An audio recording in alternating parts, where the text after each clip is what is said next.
جی رانا شہباز صاحب، اس کے بعد آپ کی سر ان کے بعد آپ کی باری. بسم اللہ الرحمن الرحیم. جناب اسپیکر، آج 15 اپریل ہے اور گندم کی کٹائی کو شروع ہوئے آج 15 دن ہو گئے ہیں.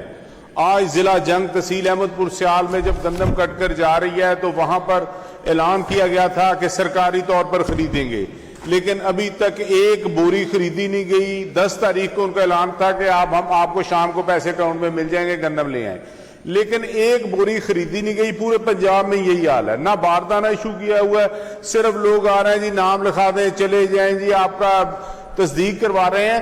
اگر گورنمنٹ نے یہ جو 3500 روپیہ ریٹ نکالا ہے، اگر گورنمنٹ نے 30 لاکھ ٹن لینی ہے، اگر وہ نہیں لیتی تو سر اس کا ریٹ جو ہے آج 2600 سے 2800 کے درمیان ہے. تو ہم جو بیچ رہے ہیں، کیونکہ موسم آپ کے سامنے ہے، بارش کا موسم ہے، خراب بتا رہے ہیں، اگر ہم یہ گندم اب رکھ نہیں سکتے تو جناب ہمارے تو پہلے ہی مسائل اتنے ہو گئے ہیں. ڈیزل اور یہ جو پٹرول بڑھا ہے، پہلے ہم 4000 روپیہ کٹائی دیتے تھے، اس دفعہ 8000 روپیہ دے دیں گے. آج ایک دن میں 5600 روپیہ ڈی اے پی کا ریٹ بڑھ گیا ہے، ایس او پی کا. تو سر یہ ہمارے جو حالات ہیں وہ آپ کے سامنے ہیں، اور گندم ہم کہاں پر لے کر جائیں. آج آپ کے وزیر جو ہے زراعت کے، انہوں نے گندم کے بارے میں بات کی، سینئر منسٹر نے کی. سر یہ پچھلے سال تو کہہ رہے تھے کہ ہمارا زراعت کا تو وہ تعلق ہی نہیں ہے، یہ محکمہ فوڈ علیحدہ ہے. پھر محکمہ فوڈ کا جب پوچھا گیا، انہوں نے کہا جی یہ محکمہ ختم ہو گیا. پھر انہوں نے کہا جی یہ اب سلمہ بٹ صاحبہ ہیں ہماری ایم پی اے، ان کو ہم نے لگایا ہے پرائس کنٹرول کے لیے، تو وہ سارا کر رہی ہیں. سر انہوں نے لوگوں کے گھروں سے ان کا بی اٹھا لیا، ہر چیز اٹھا لی، لیکن اب جو ہے گورنمنٹ کی باری ہے. یہ 3500 روپے ریٹ دیا تھا ہمیں، 2600 سے 2700 آج وٹک آ رہی ہے. اگر گورنمنٹ 2-4 دن میں نہیں خریداری کرے گی تو یہ ریٹ پھر 2000 پر آ جائے گا. اور دوسری میری گزارش ہے کہ پچھلے سال سیلاب کی وجہ سے تمام جو تھے رقبے وہ ختم ہو گئی تھی فصلیں، تو لوگوں نے اس پر سبز مرچ جو تھی وہ کاشت کر لی تھی.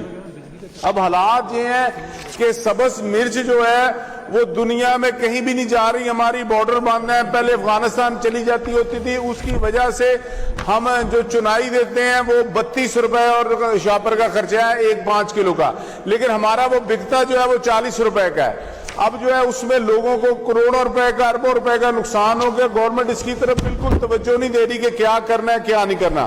اور دوسری سر سب سے جو اہم بات ہے وہ ہے کہ دریا تحصیل احمد پور سیال واحد تحصیل ہے جو اس سیلاب میں بہ گئی تھی، جس کا ہیڈ کوارٹر بہ گیا تھا، جس میں اے سی کو ہمارے بچانے کے لیے لگایا تھا، ان کا اپنا گھر بہ گیا تھا، ڈی ایس پی کا گھر بہ گیا تھا، شہر کے اندر پانی آ گیا تھا. آج تک وہاں پر کوئی کام نہیں ہو سکا. ہمیں یقین دلایا گیا کہ وہاں پر آپ کا جو بند ہے اس کے لیے پیسے دیے جائیں گے، اس کو مکمل کروایا جائے گا.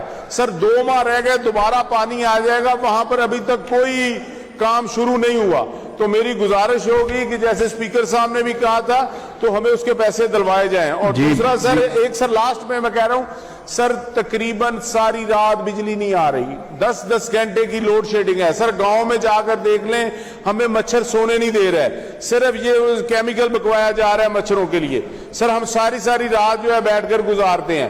تو یہاں پر گیس جو ہے، شہر میں آئے ہیں، یہاں پر اگر بجلی ہے تو یہاں پر گیس نہیں ہے. سر کھانے کے لیے ہوٹل پر جانا پڑتا ہے، وہ آپ نے 8-10 بجے بند کرا دیا. سر ہمارا تو ادھر کوئی یعنی کہ گھر نہیں ہے، ہم تو 400 کلومیٹر آتے ہیں.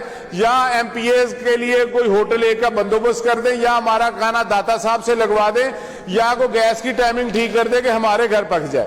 تو میری یہی گزارش ہے. بہت شکریہ جی میڈم.